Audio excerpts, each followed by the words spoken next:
కాంగ్రెస్ ప్రభుత్వం హామీగా ప్రకటించిన 6 గ్యారెంటీలు అమలు చేయాలని బీజేపీ బల్కూరు మండల అధ్యక్షులు బాలస్వామి యాదవ్ ఆధ్వర్యంలో మండల ఎంఆర్ఓ ఎంపీడీఓ కార్యాలయంలో వినతిపత్రం అందించారు.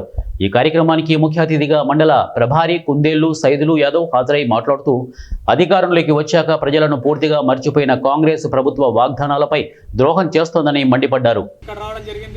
అలాగే మనకు ఇప్పుడు గెస్టులుగా మనకు సైదన్న వచ్చిన ఆయన మాట్లాడాల్సిన ఈరోజు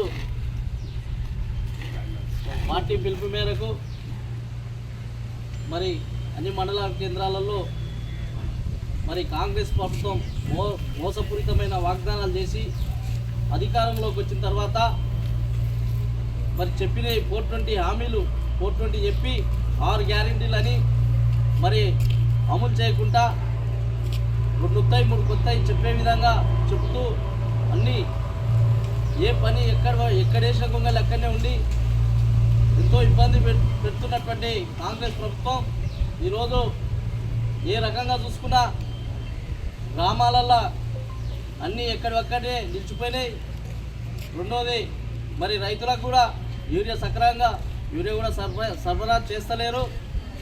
మరి ఇవన్నీ చెప్పి మోసపూరితమైన హామీలు ఇచ్చి అధికారం